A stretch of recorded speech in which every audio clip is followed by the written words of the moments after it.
So good morning, everybody, and welcome to the August Plymouth Food Aid Network meeting. Thank you very much for those of you that are joined us in person this morning, and welcome to all of those that are watching it back on recording. So we've got a couple of speakers today. We're going to start off with Mark Rowles from the Four Greens Community Trust, who's going to be updating the network on the latest activities and developments for the new food collective and cooperative food bulk buying and distribution initiative. What's the word there? And then we're going to be joined by Kim Armstrong, who's from the National Lottery, and she's going to be talking about the cost of living fund that they've recently announced. And then following that, Ian Smith from Food Plymouth is going to be giving an update on all the Food Plymouth activities. So Mark, if it's okay with you, I'm going to hand straight over to you. And the floor is all yours. Thank you. So good morning, everyone. It's really nice to put some faces to names, and also just to say, Stuart, yes, you are the bane of my life, so you introduced yourself really well there.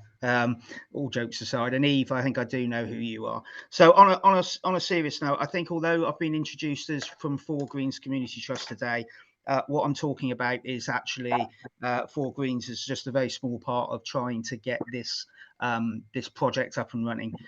So let's just put a really quick context. Ian, and Tammy, I hope to speak for only about 5 minutes, because I think it may be then better for people to ask questions rather than me endlessly going on and people saying I know about that. But to keep this very simple, the amount of food that is coming into the city is decreasing. The need is increasing, and I fear that this winter is going to be, in my personal opinion, worse than last winter. And so we've got what I would call the perfect storm.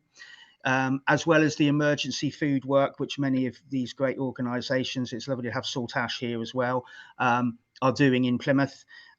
We've obviously now got some food clubs starting up now, so like cooperative food clubs, where we're trying to do that middle road bit where we're trying to get people to be able to use surplus food and also start putting money back into the system. But that is in itself creating a need for extra food. So the rationale was Plymouth City Council are recognising, or have recognised, that the household fund will not be around forever. And they've also recognised, rightly or wrongly, and I don't want to play politics, that they have not got funding, significant funding to put into food for a long-term basis.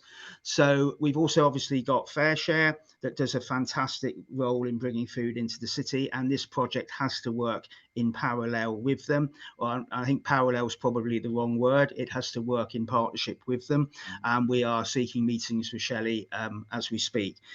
But the situation for us is that there is many opportunities in terms of food whereby Fair Share haven't got the contacts or the networks.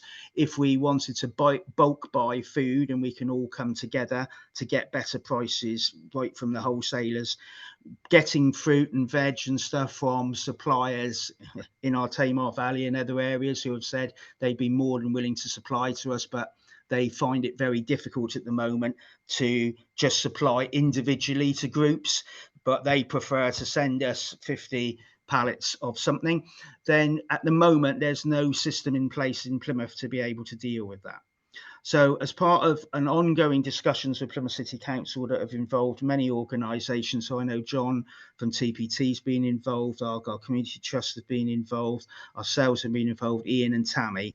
Basically, we came up with the idea that if we could create a community interest company, so this has nothing to do with Four Greens Community Trust, or will have nothing to do with any of the partners in the context of having any controlling stake on it. We would like to set up a community interest company whose sole purpose was to support the bringing in of surplus food and the purchasing of bulk buying food for the good of the city of Plymouth and the surrounding areas. So travel to work areas is fine.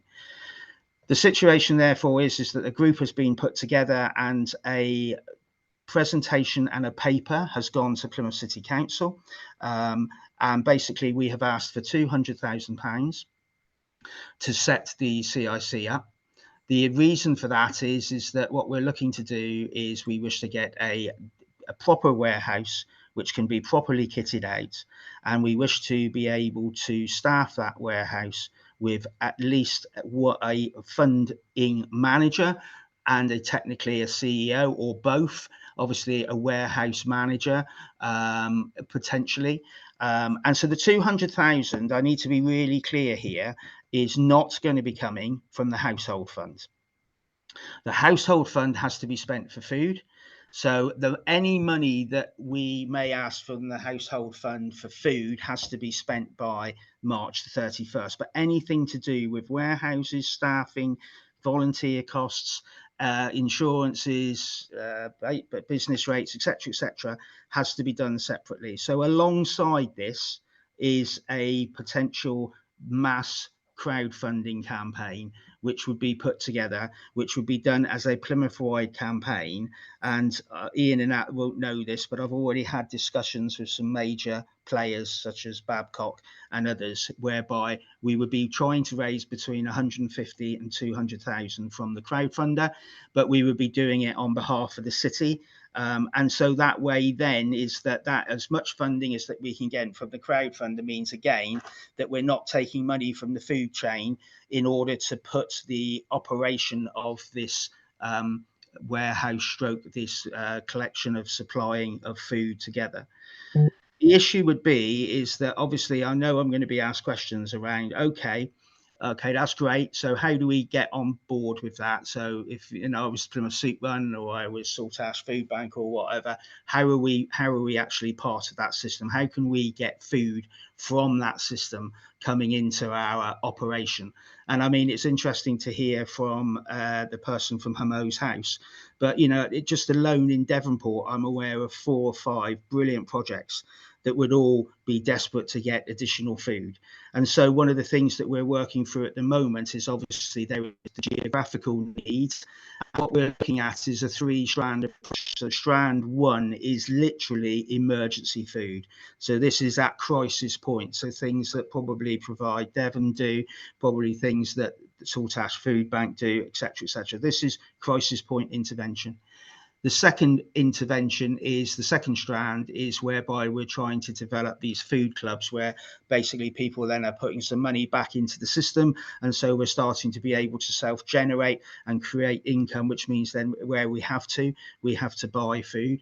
And unfortunately, and I'd be interested to hear from Richard from Saltash Food Bank, but we're now in a situation at Four Greens where we are weekly having to purchase food in order to ensure that we can supply and support the people most in need within our community.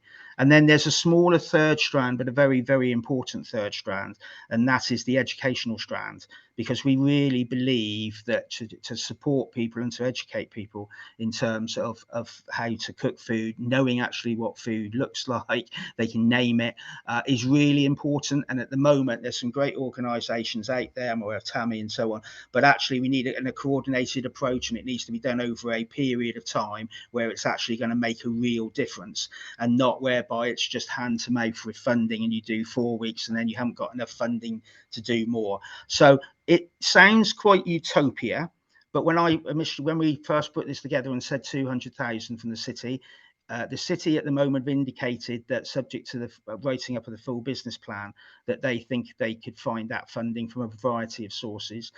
So what I'm saying, from utopia to a point now where next week Ian, myself, and me, Tam as well, are meeting with Chris Pemberby, and also meeting with public health and so on, to move this forward.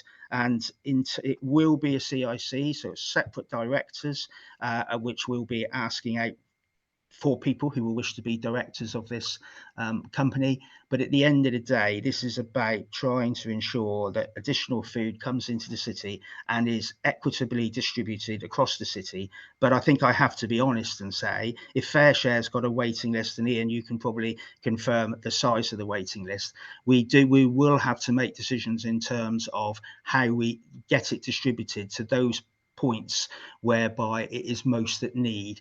And so there will be, without doubt, once we look at the selection criteria, there will be some people that may miss out because physically we just can't support everybody that's running. And I think my final thing just to say is, What my concern from Four Greens is, and I'd be interested in terms of hearing from people on the call, is that the household fund, once it's run out, what happens is organisations like ourselves and probably Saltash and the other food banks and so on are basically, are basically getting extra demand, and people are almost expecting us to give them food. So what I'm trying to say is, for me, organisations that are only doing this when the funding's available, that would be possibly one of the criteria that I'd be looking at in terms of how we define moving forward, because at the moment, the people on this call, I don't have to say this, are the people that are bearing the cost and the fundraising and everything in order to sustain certain people who initially have come through different organisations, but because the funding has stopped, they've actually gone, right, we're not doing it now, but if we get the 10,000, if that comes out in the household fund next time, we may start up again. Personally, I feel that isn't helping at all, but obviously it'll be interesting to hear what people say. So that's really brief, and I'm sorry, I wish I was in person. I always find it difficult to explain things over online as well as face to face, but it was a utopia dream initially. We've now got to a point, I believe we can make this work. We have been in discussions also with potential sponsors outside of the crowdfunder. But I think that's enough, and I think it would be nice now to hear from people and ask as many difficult questions as you want. Ian.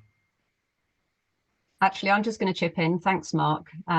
That's really helpful.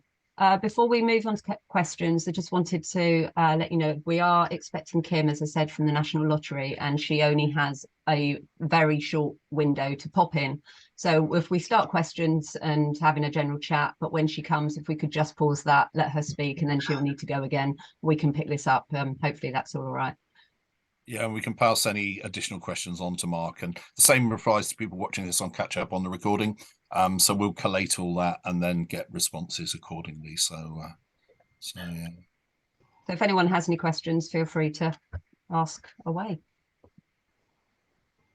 Jan. You're muted. Have you been in contact with the Devon Community Fund at all? Okay, so Jan, firstly, nice to meet you as well. No, I haven't at the moment, because I think the situation is that, and hopefully Ian and Tammy probably know what I'm like better than most people, but I'm actually not worried about, we need to get the first thing up and running. Yeah, we need to get the money from Plymouth City Council bluntly. So we need to get the money from Plymouth City Council, which then means the crowdfunder can work, which means in effect, we've got 350,000 to start this project. Then this is why we want to pay. This is trying to be progressive to the future. So people may say, what do you mean you're going to pay for a funding manager? Well, if we're going to continue to bring funding in the future, we don't just want to get an average funding manager. We need somebody spot on and brilliant. So the aim would be we get somebody in really quickly, and then Jan, that person working alongside all the groups in this call and others, would work on just funding bids completely for our food operation. And it wouldn't have to be, that funding manager can also do stuff individually with groups as well. So yeah, for instance, I'm having to do some work at Devonport because of the Brickfields project, but I know of the great work you do, the work which is from the athletics club, which is literally by Brickfields, then the work which is done down at Leadworks, and it's sort of even hyper locally, it's that how can we better do that so that the food can be evenly distributed, and maybe, you know, I think I saw it whereby there was like 2 or 3 groups meeting at the same time in one of our geographical communities in Plymouth. Well, that to me seems crazy as well, because it's the resourcing of that. So can we split volunteers? Can we move volunteers around to help running this, which we're starting with the Co-operative Fund? So your answer is no, but I'm totally aware of that and lots of other funding opportunities once the project is set up. Does that answer your question, Jan? Yeah, it does. It was just that they are offering support and advice on CICs. So they've got somebody, they've got a couple of people on board there that are quite happy to help out with ensuring that you get all your ducks in a row. Yeah. Thank you. Also, just so you know, we've been working as part of this with Andrew Shadrake from Plymouth City Council, who's been really supportive around that CIC setup. And there's a few other people as well that we've got in line. So I thank you for that. But I think one of the things we have got in place is the right support structure. So once the CIC, so we've already done our sort of our aims and desires and outcomes ready for it. And so I think once we've got the green light, which I'm hoping we get the green light literally in the next 2 to 3 weeks, then I think we can move really quickly, because I think we've got the right people on board to set it up. Ian, would you agree with that? Sorry, quickly. Yeah, no, I think there's a lot of background work has gone into this, and Andrew Shadrake's a cooperative Hive business advisor with masses of experience. He was very involved in setting up Plymouth Energy Community back in the day. So that's brought a lot of talent into this as well. So yeah, and I think things are going in the right way. What I would add is that it's still this supplements all the work that goes on around cash first and all those kind of approaches to maximize people's income and try and reduce the need, and everything that goes with that, which I know you're all on board with and in favor of. But it also plugs the sort of gaps that Mark has quite rightly highlighted. There really are some real serious gaps, and I think this is a great piece of work coming over the horizon. So it's been great to be part of it.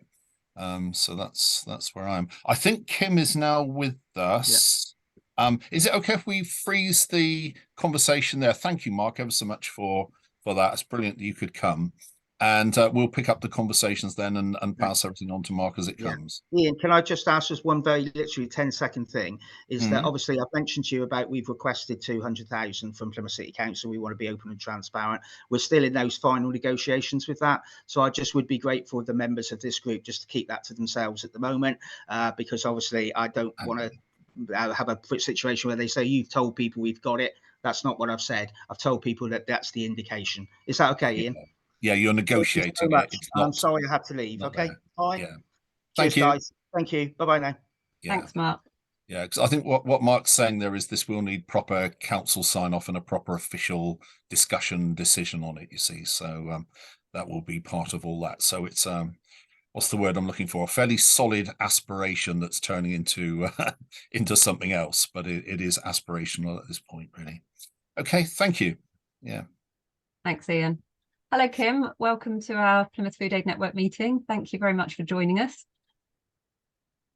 Thank you. I'm sorry I'm a bit late. We have our Thursday morning team update and pipeline, and I've just kind of like trying to stop everybody talking so I could get in here. So I'm sorry I'm a bit late. The timing's ideal, Kim. Yeah, it's fine. Thank you. Well, the floor is yours if you would like to talk now. So okay, brilliant. Fine. I use Teams a lot. I don't use Zoom that much. So I am going to share my screen and hopefully my presentation is going to come up. But if it doesn't, I'm just going to talk to it. I'm not going to put you through the horrors of, trying to work out whether you can see my screen or not. I can't share my screen. We have different, we have problems with, oh, here we go. Because the fund likes to set up firewalls on all our equipment, we don't always see it. Can you see that? Can you see the National Lottery Community Fund presentation? Not yet. We have a black screen which says that you have started screen sharing. Okay. So you've started. It says I'm sharing, but am I there yet? Not yet. No, afraid not. This is my life. Unfortunately, everybody's using different platforms. If you give it a minute, it might load. I think if you start speaking to it and all right, as if you were. Well, I mean, what I can do is I can email you the presentation afterwards, and you can have a look at it. There's no information on it that's confidential or anything like that. The cost of living fund is government money, so it's DCMS, the Department of Culture and Media. And so we sit under that, we distribute the funding for them. And there's £76 million that they're going to distribute over the course of this period up until October. Well, it'll be up until January 24. So the first thing I want to really talk about is who can apply for it, how can you apply for it, and hopefully many of you have already started the process. So the eligibility is that you have to be working or delivering services in the 4 main areas, which is food and emergency supplies, which is why I'm talking to you today, emergency shelter, safe spaces, warmth, and financial and housing advice. So they've set the parameters quite tightly on this one. The real kind of, when you dig into it, and what's, you know, the real things to kind of note are, those are the 4 criteria, but also the applicant, as an applicant, you've got to be experiencing increased demand and increased costs as a result of the cost of living going up. So you've got to be able to prove that. And I've had an applicant recently who've then been asked to supply accounts and all of that, so that, you know, you've got to be ready to be able to do that. The people who can, the organisations that can apply, it's small and medium that we're looking at, with a turnover of between 10,000 and $1 million. That may not seem like medium sized to me. It doesn't feel medium sized. We are looking at larger organisations as well, but only if they can show how they're working with the local communities and filling a gap in those 4 essential areas. The cost of living fund will fund the cost of delivering, expanding, or adapting existing service from the date that the funding is received, from the application date till 31st of March, I think you've got to spend it till. But you cannot start a new service with it, and I cannot emphasize this enough, because people have come in and said, oh, can I do this, can I do this, in response to, and it's got to be for existing services that are under that pressure to deliver more. So the you know, it's very innovative for us, but we will backdate and we will do retrospective costs from the time that you're applying until the time, I think it's if you're applying between the 24th of July 2023 and the date you funded, so you can go for a retrospective. The deadline for the applications is the 16th of October at 12 noon, and that's when we're going to start funding as well, funding organisations in October 23, and that funding will finish in January 2024. All the funding that's given must be spent by March 31st. So it's a very, very tight window, and it is literally, if any of you did receive the COVID fund a couple of years ago, it's the same kind of premise as that. It's for a specific thing, it's a specific time zone. Any existing grant holders that are on this call that are either got a Reaching Communities Award or they've got an Awards for All, you can apply for this too. But you must ensure that what you're saying you want the funding for from this cost of living fund doesn't duplicate any funding that you've got from us already. And that's the main criteria. I've got a web page with all the information on it on my lovely slideshow that hasn't, I don't know if you can see it yet or not, and my email that you're more than welcome to come back to me and email me if you've got any questions, even if you're not a grant holder, even if you're not even ever thinking of coming into Reaching Communities. But I am the local office for Plymouth, and I'm quite happy to help people with any queries that they've got. And that is my rattle through. Let me just close this so I can actually see people. I don't know if you ever saw that. I will email it on to Ian so you can distribute it. It's got the funding programme, the whole sort of link to it, so you can get that, and my email on it. So does anybody have any questions?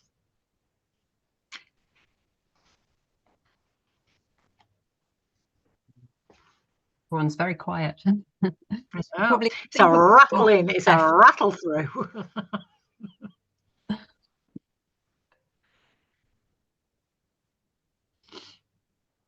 I mean, the reason I came to talk today was Ian invited me, but there was also kind of a conversation that started about kind of doing a collective response. This is not the funding for a collective response. there are funding programs that we do that we encourage partnership and we encourage collaboration, or we obviously, but this is not that funding. This is very much emergency response. If you are running an organization, or you're working delivering these critical services, and you are under pressure with your finances because the demand has just increased exponentially, this is the funding for you. Otherwise, there are other programs that we would welcome you to apply for collaborative and collective funding. Yeah. Is that okay? Oh, sorry. No, it really is quite like the COVID funding, the COVID relief funding, isn't it? It's that same sort of imperative, very much on the front line delivery point. Yeah, to back up what Kim was saying. Sorry, I interrupted someone there. No, apologies for not being on screen. It's just that fortunately I have a speech or else I'm always running back. I do have a question. So my name is Rachel, and I'm a project manager for Feeding 7, and we are a pilot project for Feeding 7. We've been running for a couple of years now, and we've got 7 affordable food hubs, and we should be expanding that. Now my question is, I do apologise because I'm actually coming into this not knowing a great deal about the funds, knowing I need to apply for it. So I'm going to ask really basic questions, and I apologise for this. Are there things, broadly speaking, that are completely excluded? So for us, we are struggling in terms of vehicles, for example. The vehicle that we've got to deliver these affordable food across 7 needs replacing. We've got additional needs that are coming in from hubs that we can't take on because we haven't the capacity to, and yet we are providing some level of support to those already. So can we be applying for things other than, obviously just the food support? Can we be putting in for, capital costs? With this funding, your signal's really bad, and I didn't catch all of it, Rachel. So if I'm not speaking to your question, I'm really sorry. The bit I did get was you've got a vehicle. You need some support with that as well. Is that right? Yeah, that's right. But also, obviously, staffing costs and things. As most, small organisations, I put in a huge amount of additional time I'm unpaid for and things like that. Are there things that we can apply for that will, can I apply for staffing costs so that we can actually get all that we need to be able to deliver as effectively as we'd like to? With this funding, yes, you can. Yes, you can. This funding will cover a range of, but it is about, so if your staffing costs are delivering frontline services, yes. I don't know about capital costs, probably not. So we'll fund costs of distribution, but not a vehicle, if you see what I mean, because there's 2 separate categories to revenue and capital. But the frontline cost of delivering a service that you are, you will be able to get in things like core costs and staff costs, utilities. Sorry. Perhaps in the drive. I'm sorry, I can't hear. I'm not sure. I think there was some interference from somebody. Sorry. That was very helpful. Thank you very much for answering my question. One of the things that we're really struggling with is, having raised money to be able to purchase vehicles. That is the critical component for us, obviously, to be able to run. And it's keeping that on the road. And obviously, it's, if you get repairs on it and, it's getting older, it does have issues. But it's really heartening to know that there is a fund that we could be using that could be helping us to be able to take this fund out to our communities and develop that more. So thank you. There's also, Rachel, the Awards for All. The awards for all funding is up to 10,000 at the moment. It is due to rise to 20. We have no date yet, but that may be another vehicle. That may be another funding program that you can access to kind of help with distribution costs. So you could put your, like I say, we're quite particular about capital and revenue. And sometimes vehicles can, it depends on what you're actually asking for. But awards for all is always a good bet. Thanks, Kim. Has anyone else got any questions? No, I'm sure they'll all think of somebody as soon as you've gone. Come back to me afterwards. I'll send this to Ian now, and if you want to, I don't know if I can put this in the chat. I'm so not, when you get used to one platform and you just think, where is the mute button? What's happening? I'll put it in the chat. Yeah, jumping between them has its moments, from Teams to Zoom, and you can do it now via LinkedIn and various other ones as well. Exactly. I get very worried I'm going to break some kind of FOI confidentiality rule and come in. But yeah, I will. If I can't do it here, I will send it to Ian, and then you've got any kind of information, anything. Kim, that's probably the best thing to do. Thank you very much. Is whip it over to me. I can just send it straight over to Tammy then, because Tammy very kindly does all the does the follow-up bulletin to this with the recording, etc. So we'll include it in there. So thank you ever so much. All right, brilliant. Well, I'm going to go because I've got another one at 11. I'd love to see you all, and get in touch if you need any help. But thank you. Thanks, Kim. Brilliant. Thanks. Ian, can we hand over to you? Yeah, that's fine. Thank you. Yeah, and then after that, let's have a general sort of catch up as well. I think that will be good from everyone.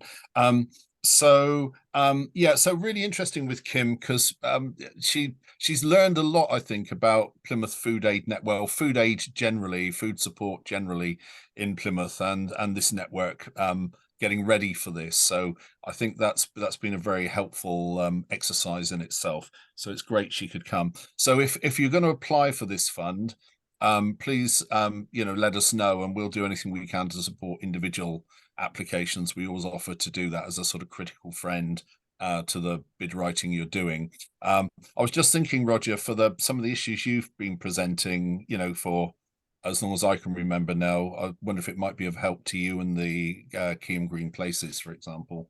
But I know there's many of you, others of you that are in the same situation as well. So yeah, that's a general offer.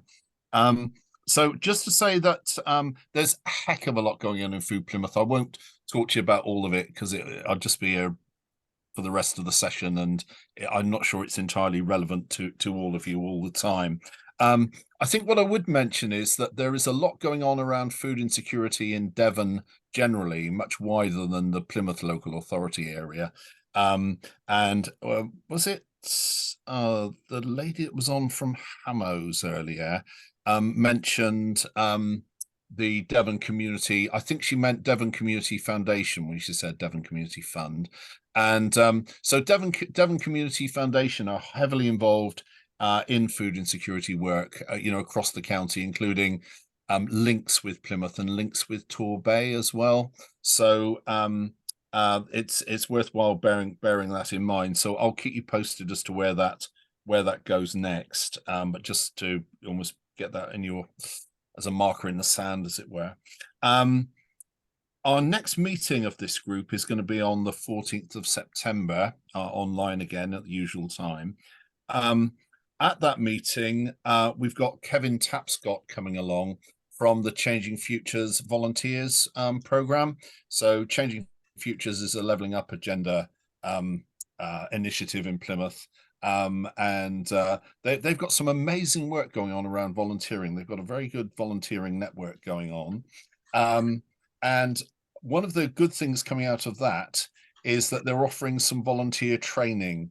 And that's on topics like GDPR and confidentiality, equality and diversity, safeguarding, boundaries and effective communication. So really relevant, because I know virtually, if not all of you, the vast majority of you on this call are very much involved with volunteering and volunteers working with you. Then the second session that they do on that is 2 sessions, and these sessions are about 3 hours each. The second session they do is on health and safety, drug and alcohol awareness training, which will be, you know, relevant to some of you much more than others, well-being and signposting. And I think the signposting thing is so vital. I know, you know, that's something you're all keen on and do your level best to do. I'll send you the dates around. I'll send those across to Tammy to include in the update bulletin, but I'd really encourage you to sign up for those, or your volunteers to sign up and make the most of that. And Kevin will come along on the 14th to explain more about the program and what it is. But in the meantime, don't let that stop you signing up now is my strong recommendation to you. Oh, there's a nice one from Rachel there. She's coming on again next time. That's great. Another very good thing that's going on that might be of interest, rhymes with what Kim's just been saying, is that the Plymouth Octopus project there, Pop Plus, facilitate the Plymouth Fundraisers Forum. And that's a really, really good group. If you haven't been there, it's a really excellent initiative. It's been running for years. And Pop have got the next meeting of that group is Wednesday, the 13th of September, the day before this next meeting. And it's a 10 o'clock kickoff, and it's £10 fee to take part in. But if you can spare £10, it'll be well invested. Let's put it that way. So again, we'll include that link when we send it round. So yeah, and I guess I just finish by reiterating what I said before, that it's so important to get everything right around this cash first approach and everything that goes with that. So let's not lose focus on that and make sure that we are doing everything we can to make sure people have got as much money as possible to make their own food choices, rather than rely on the excellent work you do, but not over rely. So, you know, that's a big piece of work coming, as you know. Has anyone got? Stuart wants to say something. Stuart, is this about the fundraisers by any chance, or is it something else? It's not quite the fundraisers. It's also just to add in there that obviously, and I suspect nearly all the food banks here are members of POP anyway. That being a member of POP, you get time with support to grant writing and grant bid, either on courses, or if you've already got that plan, to use Imogen, who is the POP ideas sort of person, to run through and go, look, does this sound right? Does it okay? Get any ideas to do those words? That's one of those things we offer with POP members, with what Kim was saying about grant bids and stuff. Having a critical friend, somebody who knows the system but also is outside of your organisation, is a really useful way. You know, I've spent 25 years writing grant bids for things as well. You know, I use people like my wife, for example, who knows the system, but it's using POP as that option there to do that. And we're still running £250 a pop for groups. They can go back every 6 months. The big collectives, we're just pausing at the moment, but that will be coming back. The 5,000 collectives will be coming back later in the year. So it's just those updates from POP, really. That's really good. Yeah, so the 250 a pop is £250, fairly open access process, fairly light, well, very light regulation on it, isn't there? You know, yeah, is that right? Very much so. Very much so. Okay, pretty much about a paragraph. Tammy, if we can put a link to POP, because I'm not sure everyone is fully aware as POP as they might be, so let's put that in as well in the links, and that would help that. So has anyone got any questions about anything? Roger. Yeah. I'd like to go back to the comments made by Mark Rowles. It seems to me that there are two major challenges. The biggest challenge is, and that's why we're having to spend so much of our own funds now on topping up our food bank service, and that is supply. If you like, donations from individuals have almost dried up. And if you like, it seems to me that generally speaking, there is not enough supply available to meet all the demands that we have facing us. And I didn't really see much evidence of how the supply side would be improved by the proposal that Mark produced. The second thing, which is very welcome, and that is there is considerable scope for cooperation between the different food banks. And I think it's sort of logistics and communication between each food bank that would be highly welcome in Mark Rowles' proposals. But I am concerned that, you know, we're not really meeting the challenge of inadequate supply. But is it okay if I just address that a second? Because I see Hillary's got a hand up as well. But if I just engage on that. So I think that is the point that I think, and we had this conversation with Devon Community Foundation as well in that Devon context I spoke about just now. I think we've had peak surplus. There is not the surplus in the system that there was. Now, in food system terms, that's a really good thing. But in terms of food aid and food support, it is problematic because this whole sector has become highly dependent, always has been, I think, really, on surplus food. And that's part of the reason that this food security collective that Mark was talking to you about has come about, because it's something that Kelly's run into in doing her work around the food co-ops and the social supermarkets and affordable food clubs, is actually trying to get a reliable supply of enough of the right mix of products. And I think that's what a lot of you have been struggling with and spending your own funds on, isn't it? You've been topping up the things that Fair Share can't provide. You've been going out and buying from supermarkets very often, that's right. you know, to make sure you create a balanced, offer to the people using your services. So that's the idea, is that there will be buying of produce. Now, Fair Share did a lot of this in the relatively early days of COVID, and we're buying in massive, bulk purchase and wholesale purchase of produce to help meet some of the needs there. And I think this is where Fair Share have got a lot to bring to the table. They've got some really sophisticated systems, and they've got loads of connections nationally, because they're massive nationally, as you know. Are they associated with this new initiative of Mark Rowles? Yeah, it's so I mean, the sort of people have been involved. So Fair Share have been involved in it. The Independent Food Aid Network have been coming along. Trussell Trust as well, for the Trussell Trust food banks have been involved in it. We have been involved from a Food Plymouth perspective.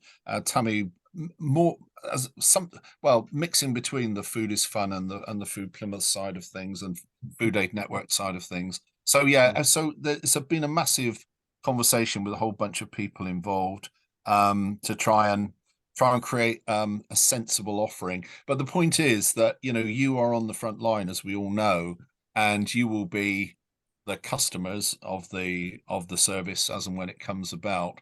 And that's the important thing, to bring it out to you. And that's why one of the reasons Mark was here today, to bring you up to date, because I've been mentioning it, but it's good that Mark's come and actually explained it to you. But we'll carry on that. We'll take that comment you made, Roger, back to Mark, and we'll see, we'll factor that in. There was something else I was going to say that rhymes with that as well, and it's gone out my head. There was something that was relevant to what you said in answer to your question, and I'm afraid it has just skipped off into wherever these thoughts skip off to. Well, it seems to me it's a very welcome initiative from Mark Rowles and others that are involved, but I have a fear that it could become unduly bureaucratic. That's a fear. I know what I think I know what you're saying. I mean, I think the point is it does need to be very lean, and the key thing is it collaborates and works really well with Fair Share and others. I mean, Alan's trying to come in. I don't know if Alan can hear us at the moment, but Alan's here from Devon and Cornwall Food Action, DCFA, with their premises up there in Belliver, and just north of Plymouth. So Alan's been part of those conversations as well. John's been there, as he might have mentioned, with the Transforming Plymouth Together head on. So it is important. It has got that frontline thing. And what I would say is, if anyone wants to come forward from, you know, any of you and those of you watching on recording to be part of it, and you haven't been part of it, again, let us know, you know, to become part of the group, because it's important there's your voices in the mix, you know, from that point of view. It's vital. So it's good that you brought that forward. Yeah. Thanks, Roger. Thanks, Ian. Can we come to Hilary? She's got a question. You're muted, Hilary. Yes, sorry. Sorry. Just so it's a number of thoughts really. So currently we pay into fair share. That works for us.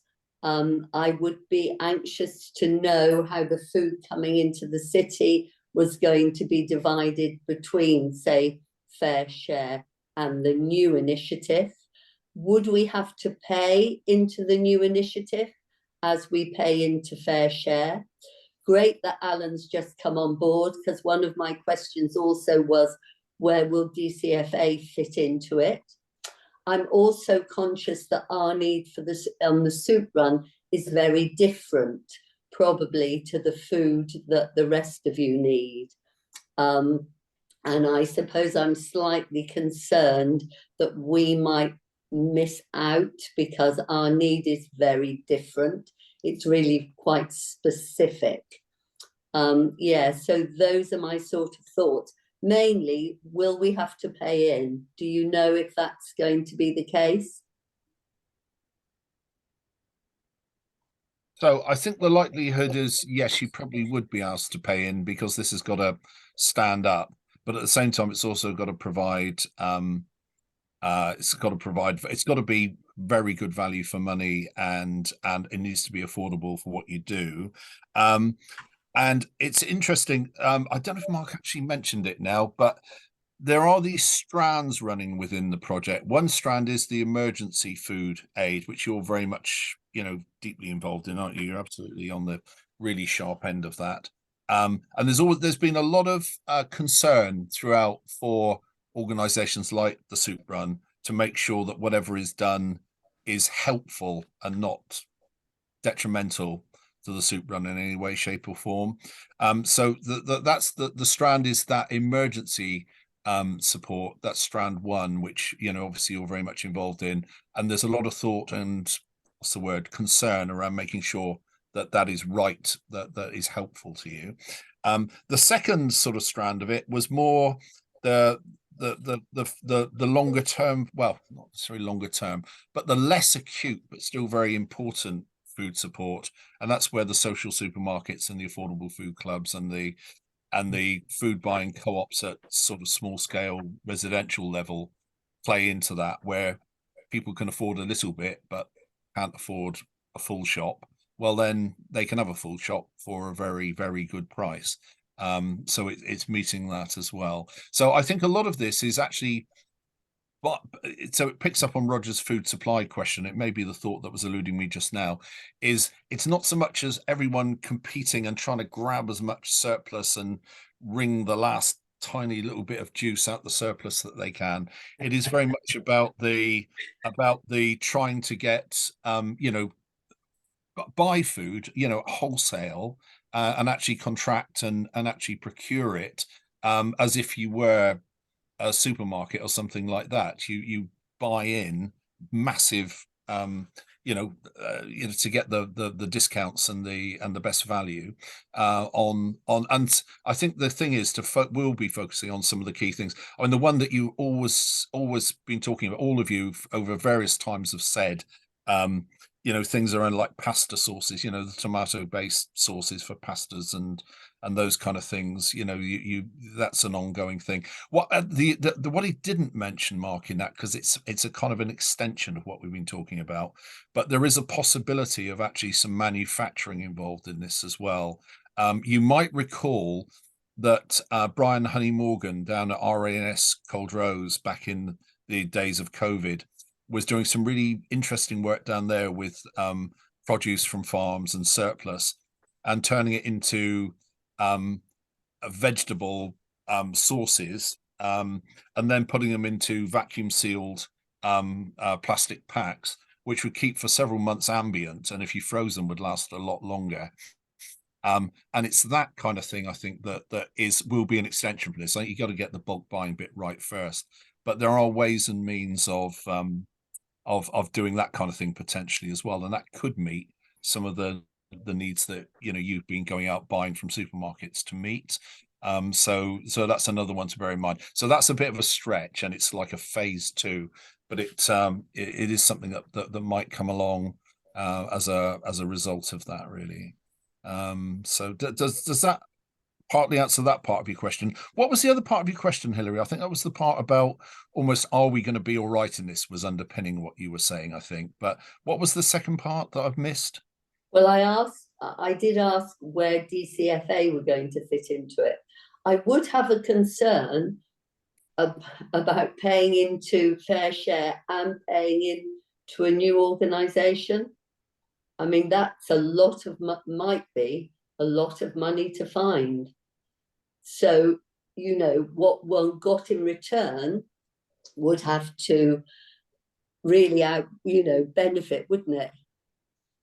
I think it would. I mean, I think the other, it's another thing that we've spoken about previously, but I think there is something here around making sure that those of you that are absolutely essential on the front line, which the soup run is, in my opinion, is how can I put it? Is adequately resourced to do what it needs to do. It's not right that you should have to do some of the things you sometimes have to do to deliver a service on less resource than you actually need. That anyone being fair would say you cannot do it for that amount of money. So I think there is something of making sure you're well resourced, and I think that was the point that Mark was making around the fundraising manager type role, is to make sure that, and it would have to be prioritized, that absolutely key services are helped to resource themselves to the adequate, sensible level.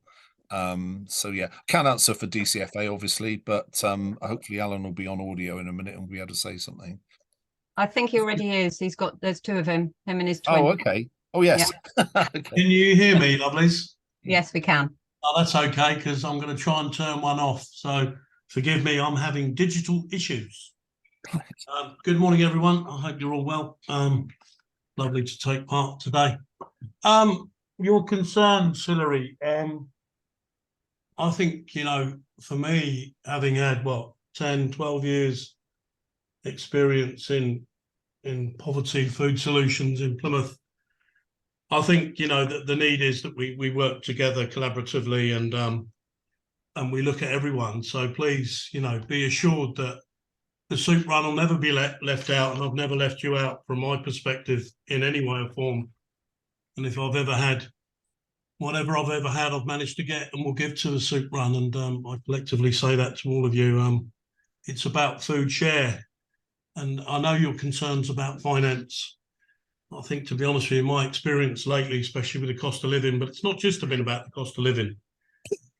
People have been in dire straits for years, but people are coming forward and getting a bit more honest and transparent about where they are, and they're using food assistance programs, whether it be food banks, food hubs. I think that at the end of the day, for us collectively as massive food solution providers, and I think if we work together collectively with the food share, we've got more of a chance of getting the right outcomes.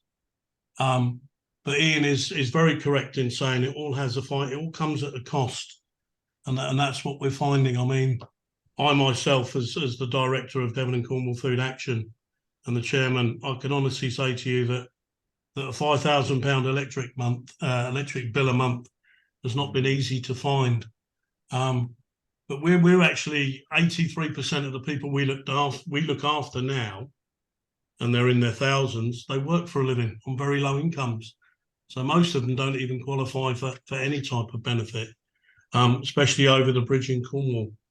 And I dare say it's very, very similar here. And I don't think that's going to change. And I think in some ways, within the next, I'd say 15 months, it's only going to get worse. So I think working together, being more transparent, but being honest about it, Hilary, there is going to be a cost. Of course, there's going to be a cost, but I think it needs to be a shared cost across the board. And I hope that's answered your question.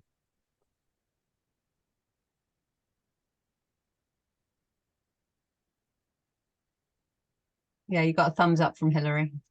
Yeah. Thank you, Alan. Plymouth Food Bank, you did have your hand up. Did you still have a question at all or something? Yeah, please, thank you. It was really so. As this question might not necessarily, we might not be able to actually answer it at this stage, but as a food bank at the moment, we're spending in the region of about anything up to £4,000 a week on food to ensure that we can cater for the demand that we're seeing. So with this new initiative that obviously Mark very kindly detailed at the beginning of the call, is this new initiative able to support that kind of purchase? Or would it be as I say, it's very difficult to really understand how much food is going to be able to be bought within to that initiative that then can be obviously spread out to everybody else. But just trying to really understand the kind, to put into context the kind of scale of which some of us are having to purchase on a regular basis. As I say, it's £4 grand a week for us. I hope that makes sense. No, it does, and that is a lot of money to find, isn't it? But I think lots of other people on the call are buying in. Are spending probably proportionately for their income. Serious amounts of money as well.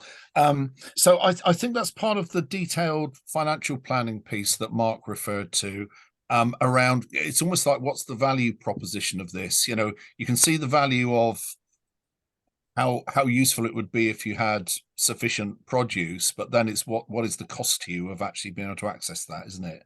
And how does that all fit together, and can that fit your individual business models as well as be a sensible one for the food security collective to run itself as well? So I think it's a really thank you for that info, because that's absolutely vital. I think that's what we'll take along with Hilary's views, and we'll take those questions forward into that process, I think is all I can say. And then we'll come back and give you an update as to where that's gone next. And again, if some of you, I'm not quite sure, maybe Tammy, if we could put something on when we send